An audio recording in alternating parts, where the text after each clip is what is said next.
And the affirmation was more or less of a pledge to be truthful, but it wasn't linked to religion.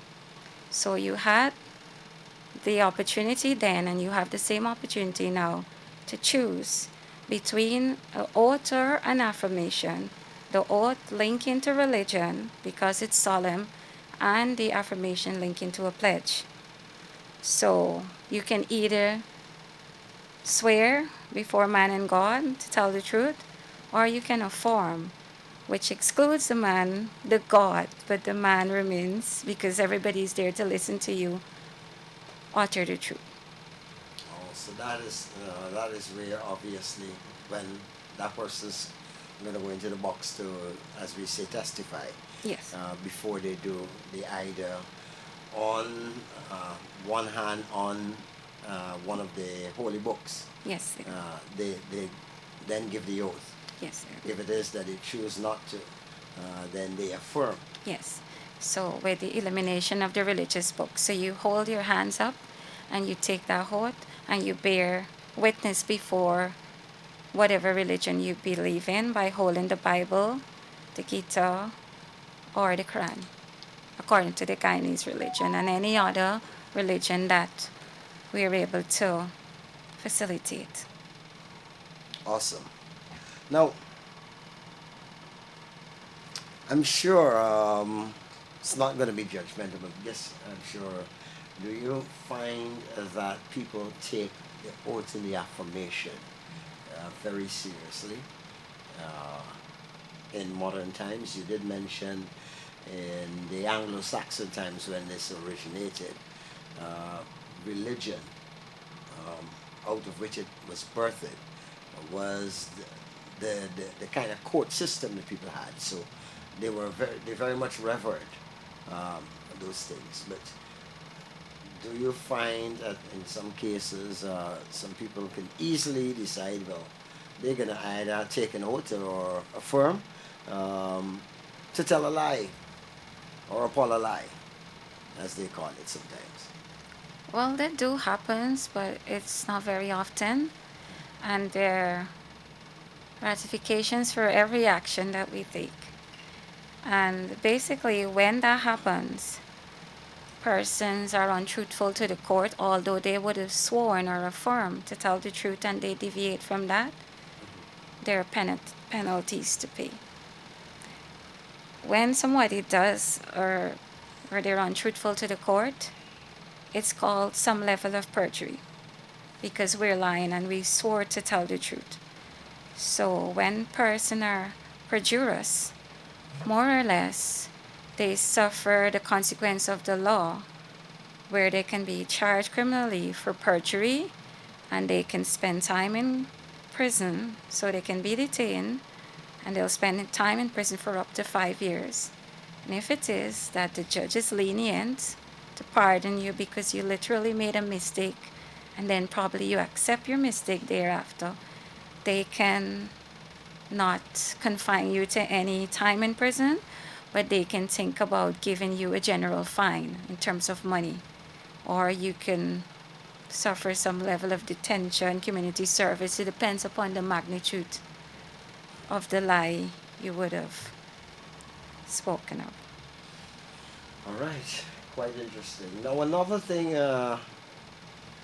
that people hear a lot and they're not sure how many there are, but I've been told that there are several, is when you hear the term warrant.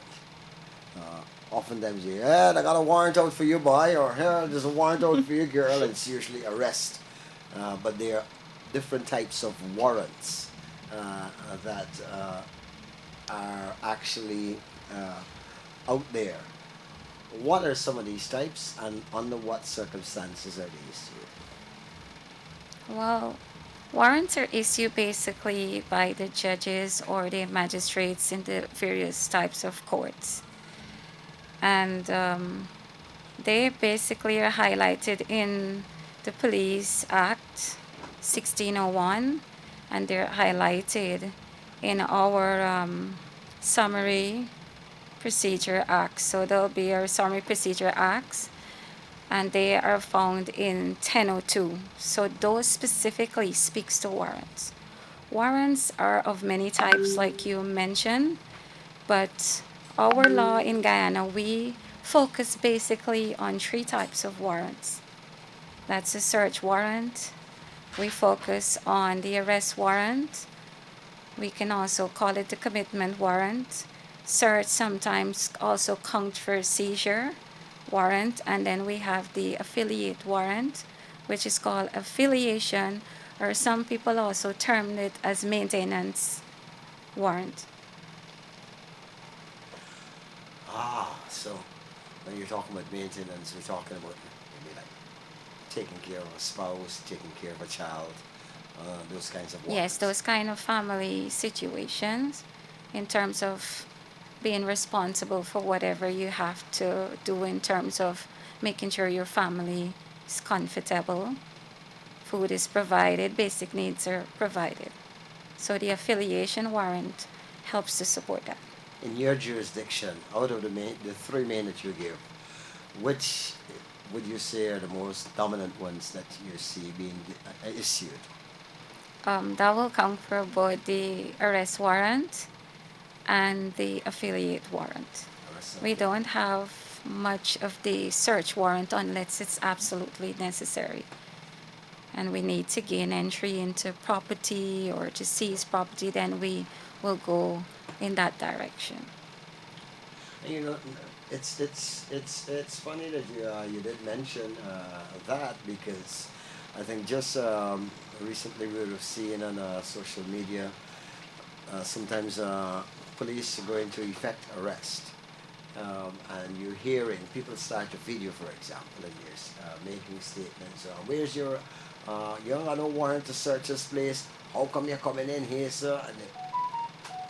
But the police went to make an arrest. But they subsequently searched and they might have found something illegal. And you're hearing lots of those social media postings that the videos that they put up, that it was illegal that they would have done or so.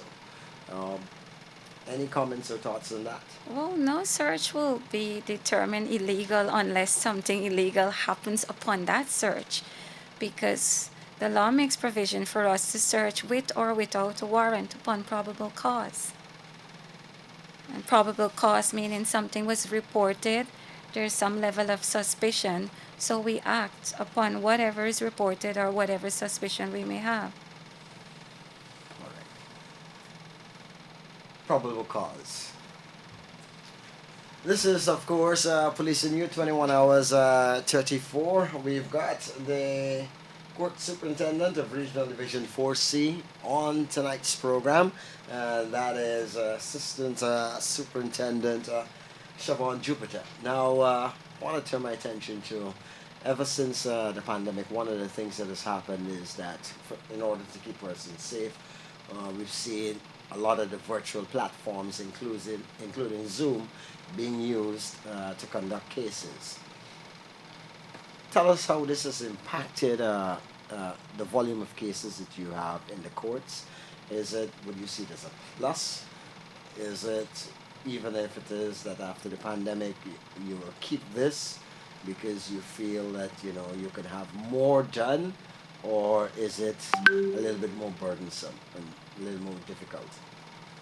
Well, the virtual platform basically has its pros and cons, like everything else. And we have many pluses, we have many challenges. And some of the challenges are equipment wise, it's more or less technical. And because of the pandemic, there's been a numeric alteration to many of our cases so as to avoid a large sum of persons appearing at court or at any virtual setting. Hence, the force would have made provision for each division to have virtual courtrooms. These rooms were equipped with computers, speakers, internet access in order for us to gain access to the magistrates from across the board. So we can access them from any point, at any place. However, we are going, like I said, by a numerical system. And that system in my division, we are just allowed to approximately 25 matters per day because of the pandemic, whether we're doing it virtual or normal. But sometimes it's safer to do it virtual. But sometimes we have malfunction with the equipment, and the persons sometimes they are not, they might be suffering various hearing impediments, or not necessarily an impediment, it might be a technical Glitch. problem. All right. Yes. But you would say that it Well, has more advantages with the virtual.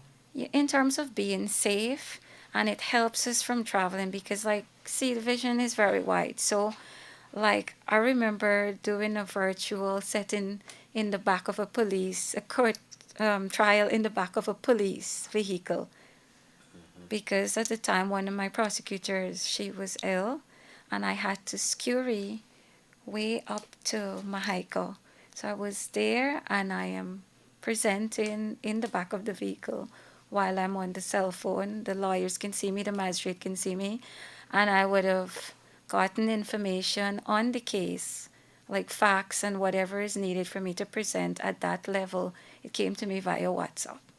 So it was very helpful. So by the time I got to Mahiko, it was with no need for me to be there anymore, but I was just there in person, so I could actually physically write in the case file because I didn't have it. I had pictures of it. Okay.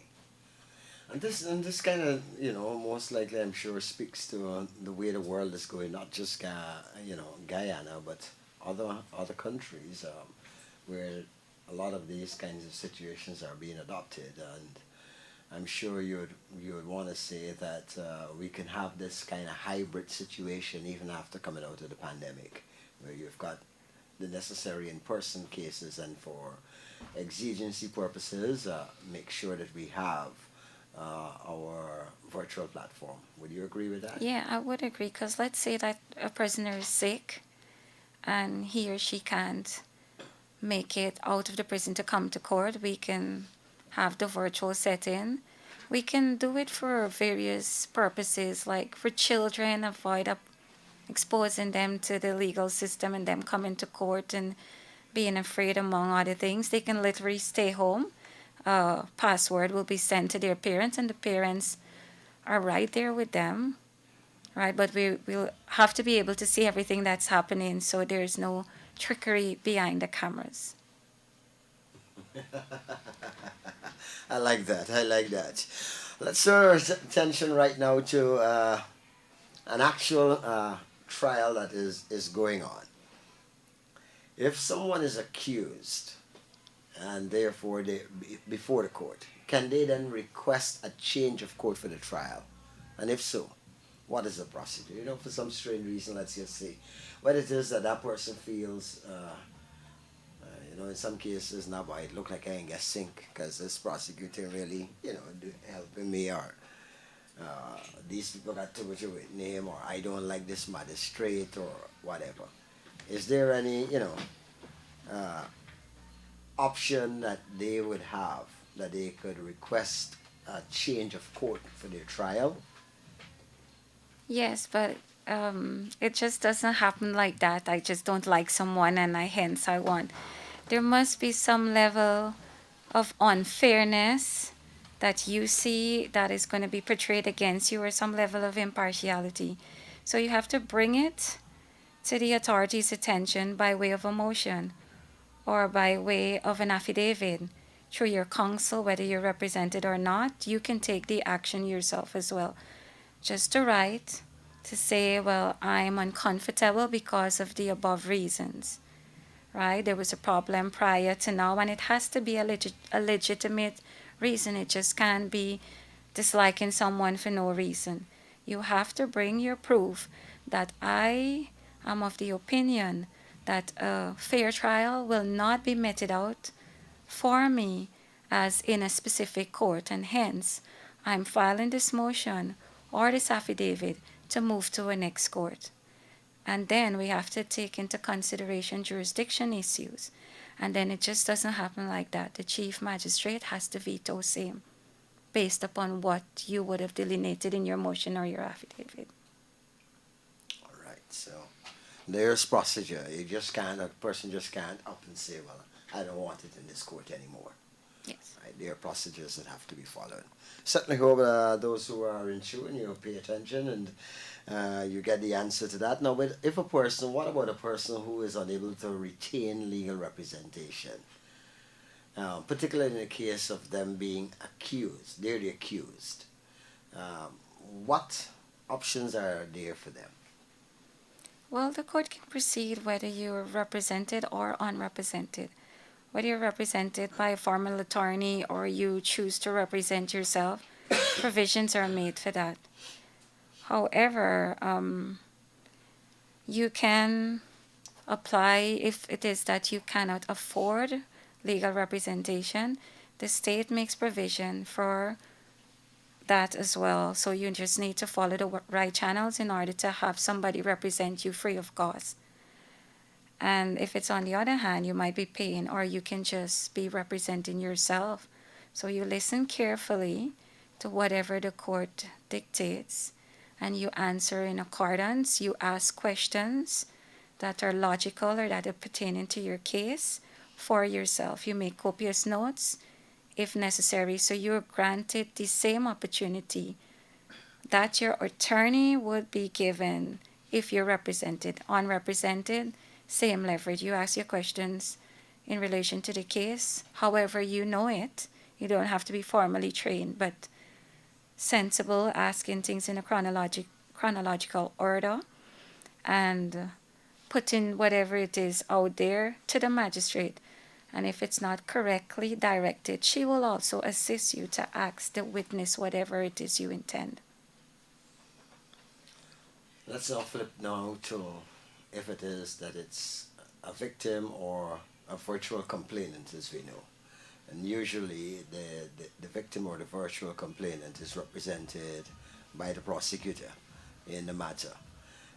If that virtual complainant somehow decides, well, maybe whether it is that they assume that this is going too slow, or they feel that the accused has a hotshot lawyer, and they don't feel that they're gonna get justice, they're gonna lose the case. Can they or they ask for like legal representation besides the prosecutor? Yes, they can. If they have their attorney, they can work in tandem with us, the prosecutor, if that's their desire. So it'll be a half and half representation, but yet still the prosecutor or the prosecutor speaks. So the attorney will channel what it is that the client is asking of them to us, and we still present, but we do it side by side.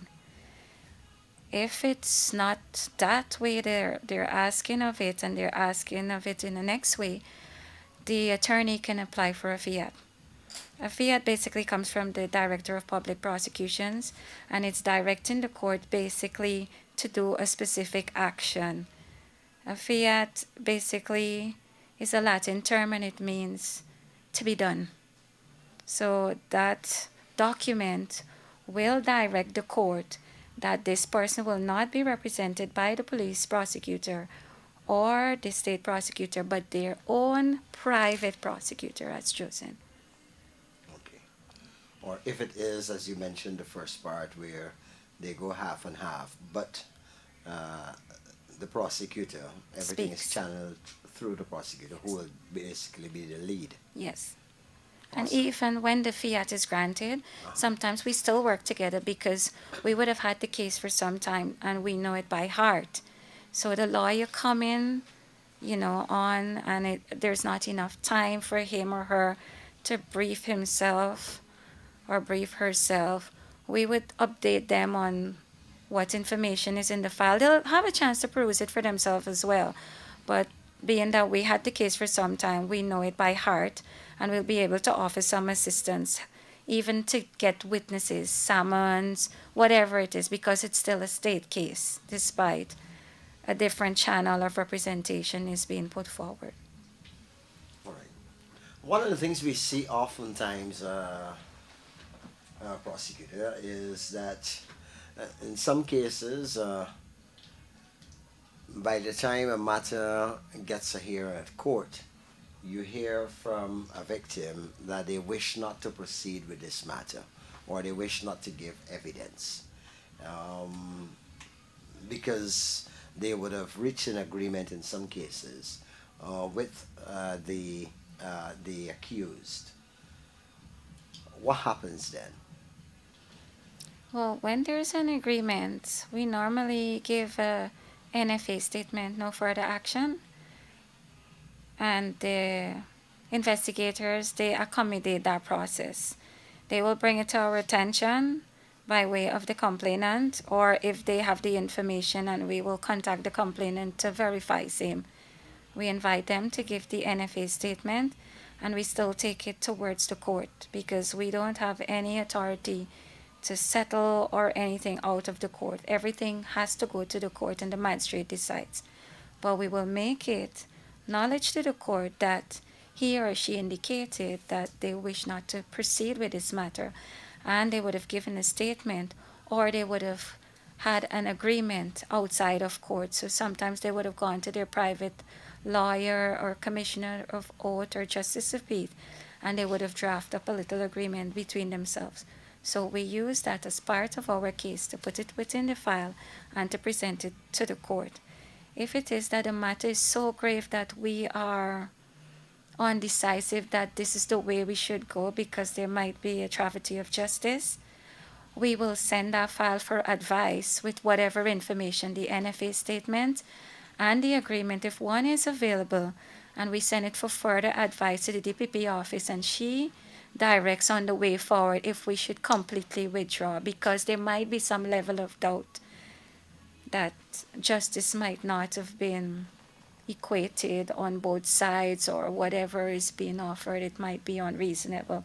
It's not for us to decide, but we'll take the whatever information is provided and we channel it to the authorities who will therefore advise us on the way forward after. You talked about if some of the maybe more serious cases, and I want to like point out let's say specifically examples. Let's say it's a matter of rape, or it's a matter of a sexual assault. Um, will the complainant and the accused reach an agreement?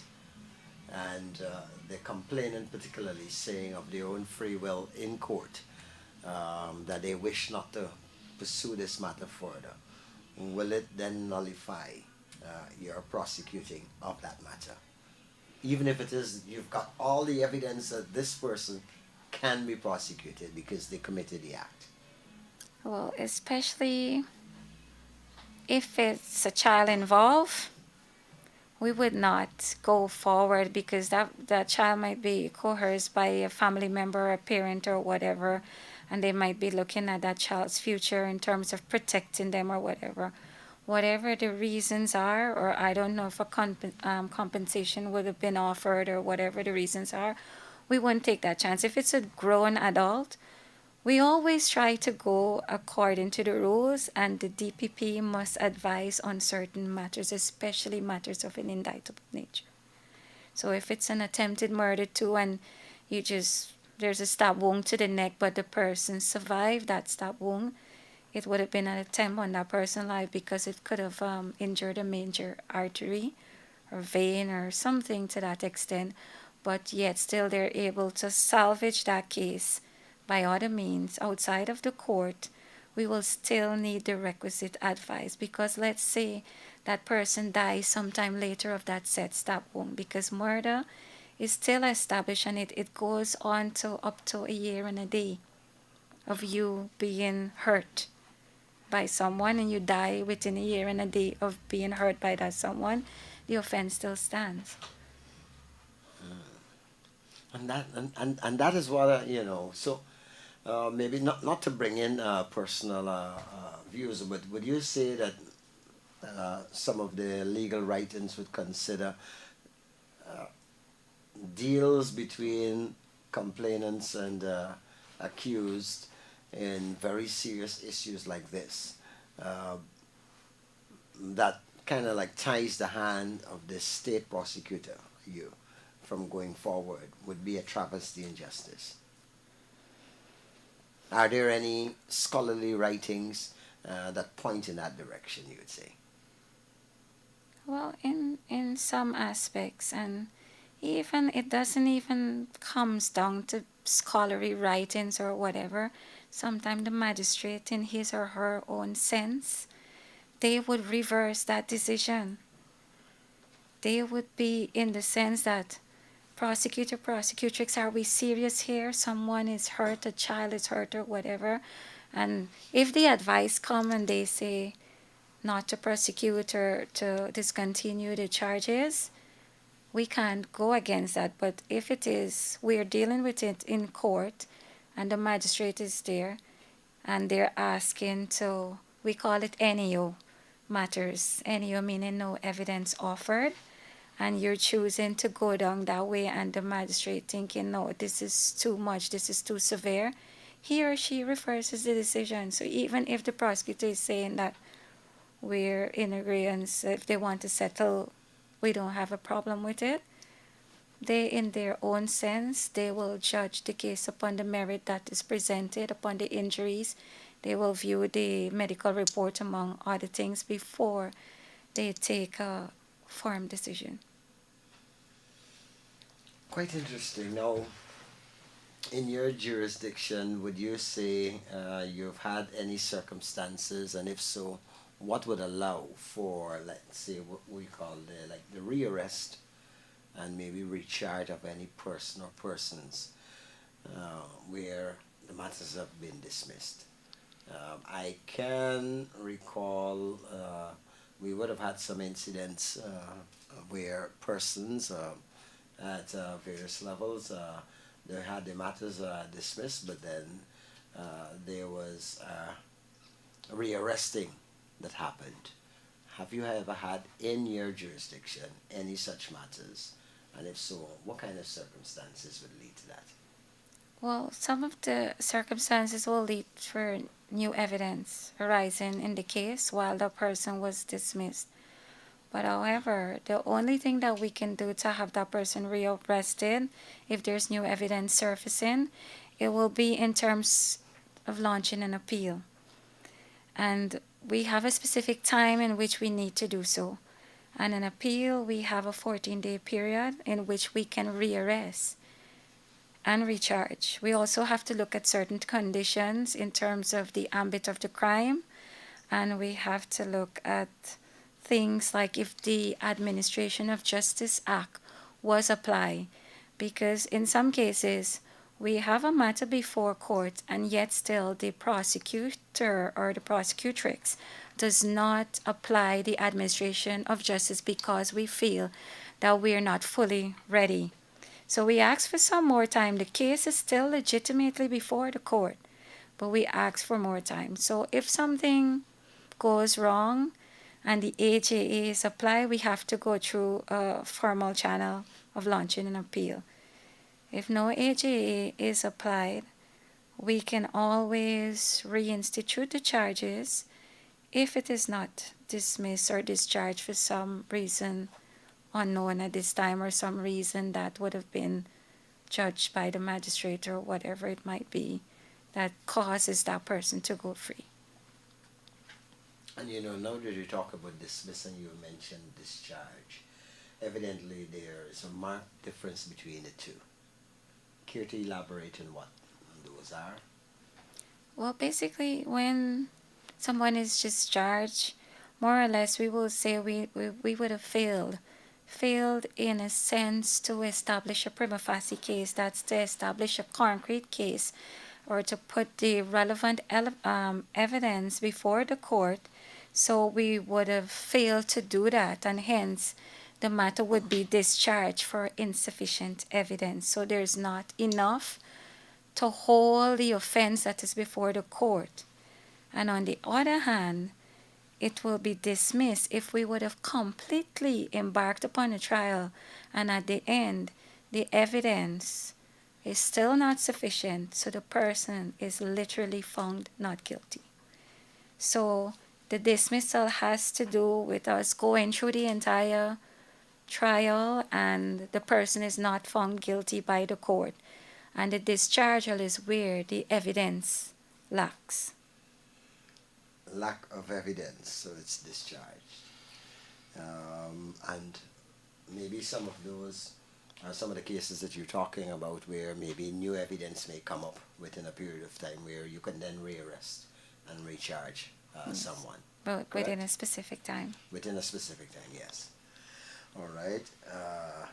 Now, evidently, we hear sometimes a prosecutor, when someone stands up and they make a plea in court and accused, or they apply for bail, a prosecutor stands up and says, uh, we are requesting that this person not be granted bail based on the severity of the charge, or other pending matters and those kinds of things. Or in some cases, a person may ask for bail and the prosecutor does not object to that request.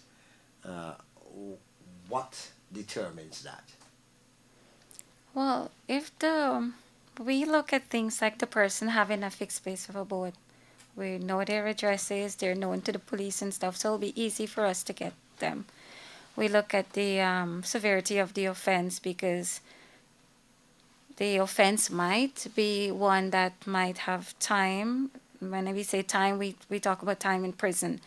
And the person might be scared, and if the person is granted bail, the person might escape and not return. So we look at the magnitude of the offense, whether the person have a fixed place of abode, whether the person will tamper with the prosecution's case, like as in to scare the virtual complainant or any of the prosecution's witnesses, whether the person will jump the jurisdiction or all of these things. All of these things basically are on hunch. Sometimes we don't take the chances when the matters are of an indictable nature. We would prefer that the person have a speedy trial and they're incarcerated or remanded while that process is happening. So if we have these hunch, and sometimes it's not just hunches, we have proof. They probably would have been in the system before and they did it before. So we bring these situation to the court and the court will remand them or not grant them bail. But bail is just basically a surety lodged in order so that the person can return to answer the charge. So sometimes, even if the magistrate is going to grant that person bail, we ask that it be done in a substantial amount so that that person can return. Because if it's a meager amount of money, sometimes they just walk away. But if it's a large sum, they return for that. So we take a lot of things into consideration before we would approve to the bail. Because sometimes they're living in the same street with the complainant, probably a few houses away, and we think that they might, obstruct our case in any way, scare our witnesses away, because we've had instances where people would have came to court and would have wanted to change their mind, I'm not going to go forward or whatever. And then when we get to the bottom of it, it's because persons tampered with the complainant or with the prosecution witnesses, and those things would weaken our cases more or less. All right. And this thing about substantial bail, sometimes someone would have texted to ask how it is that for the very same offense, there it is that one person could be granted bail in a meager sum, whilst another will be granted bail for the very same offense in a substantial sum. And they're considering that this is unfair justice being meted out to them. What would you say about that? Well, it's not necessarily unfair. It's what is granted by the court or what is granted by the magistrate. In some instances, let's say like the magistrate is setting bail at $50,000, and that is the standard limit for that offense because every offense carries a ceiling upon bail, right? Well, you wouldn't go for this amount or it's this or this. So when the ceiling is set, one of the defendant, just in order to have his or her liberty, they would say to the court that, Madam, I'm kind of short of 5,000 at this point in time. I just have 45,000. So it depends upon that. Consideration is also given because they might be short. Okay. All right. So depending on that, so what goes to me should not necessarily does not necessarily go for you or the other person, and people should not necessarily just be looking at what happens with other persons, their circumstances, but they should be able to deal with their own circumstance. That's what you'd say. Well, what goes for one person goes for all, but then with an explanation and a logical explanation, persons might be a little sympathetic to that situation, and then you might be granted some leverage, but it's not always that way. It just happens to be some lucky days for some lucky people. All right. Someone is asking a question. When you hear about presuming of innocence in court, what are we talking about? Uh, and they go on to add that, of course, bail is one's constitutional right. Isn't the same to be given to them? Well, in terms of bail being a constitutional right, that is so, like I said. Bail is granted in most summary offenses. It is granted in most summary offenses, but if it's indictable offenses, murder and stuff, it's a no-no. It's a no-no. Yes. You asked a second part of the question. Or that the whole presumption of innocence part. Yeah. Presumption of innocence is just us being fair, not being biased to situations. So as soon as we see somebody and something is being said about them or something is being put out there, we go with an open mind. So this man is either guilty or innocent, but it's not for us to decide instantaneously. It's for us to embark upon a trial, and depending upon the evidence that is being adduced within the court of law, then the determination is made. So as we look at that man, we presume that he's innocent until the facts and the surrounding circumstances say otherwise. All right. It has certainly been a schooling exercise for me, and I'm quite sure it's been a schooling exercise for many of the persons who have been in tune, both on online as well as right here live on VOG's 102.5 FM. Just before you go, I want to ask you this final question. You alluded to it when you spoke about the AJA, Administration of Justice Act, and so on. If you can elaborate a little bit on that as you tell us about the different types of trials that can occur, or a person will be made to stand. Well, basically, we have two types of trials. We have civil trials and we have criminal trials. We don't deal primarily with civil trials. We deal more with the criminal aspect of the trials. And the HAA, because the civil part of it, it deals with claims. Claims when something would have gone wrong, somebody would have damaged property, different things. So the civil part kicks in, but the criminal part is when somebody would have literally been hurt within the system, and the criminal part of it takes aspect where we come before a judge, a jury, or a magistrate in the lower court, and they will determine innocence or guilt. All right. In terms of the execution of duties within your district, how confident have you been, and what would you say your success rate has been for the first part of this year? Of convictions, that is. Well, we've had quite a few convictions. We've had some challenges with the COVID aspect of the cases because of the jurisdiction issue, because people would be out in one jurisdiction when they're from a next, and sometimes they would provide incorrect addresses and stuff. But we've had a handful of conviction, and it's why I'm saying a handful and not a whole lot. Because of the COVID situation, we've not been operating like we used to, like we should, at the same pace, at the same number.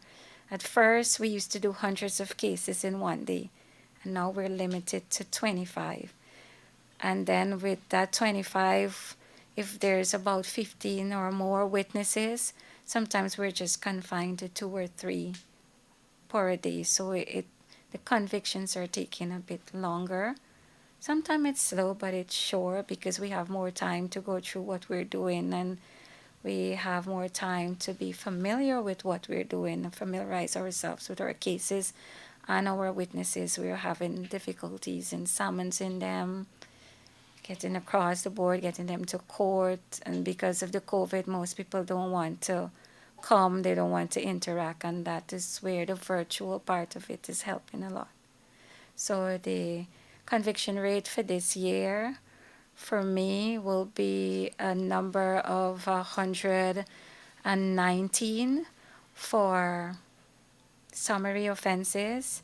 And the last I checked, which was a few weeks ago, I had about 54 indictable convictions. With 54 indictable convictions. That's for the entire year. For the entire year, and 119 summary. Summary. That will count for all the small matters. Awesome. Your final words, what would you say to those persons who've got cases, both accused as well as virtual complainants, who feel that because of the time that we're in, as you did mention, and the sloth, oftentimes people get suspicious, right? And then they want to say, well, you know what? It looked like these people are cook up this thing or what's not. Not understanding some of the semantics that you did mention, some of the difficulties that we have.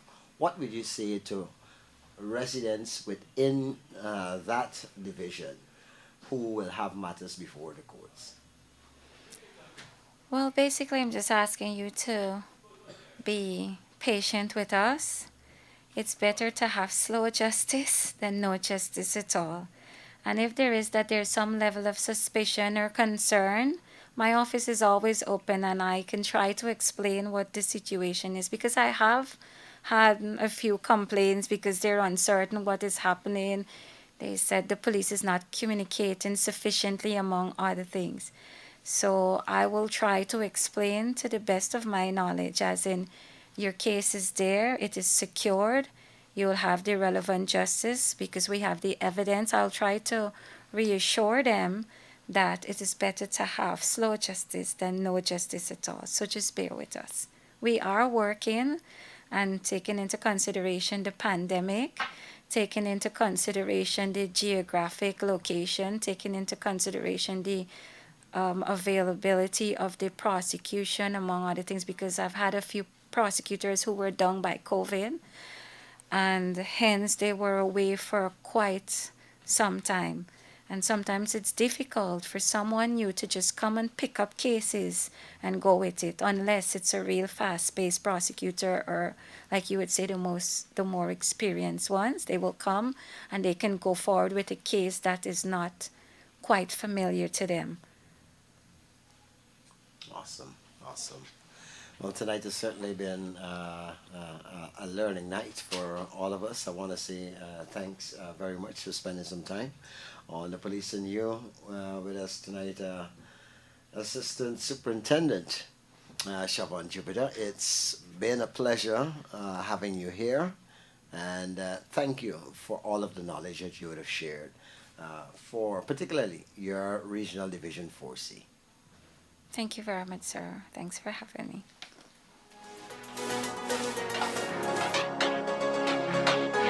That has been another edition of the Police and You. On tonight's program, we would have had the Assistant Superintendent, the Court Superintendent of Regional Division 4C, Assistant Superintendent Shavon Jupiter, with us. I want to say a big thanks to all of you who joined us live here on VOG's 102.5 FM, as well as online at the Ghana Police Force.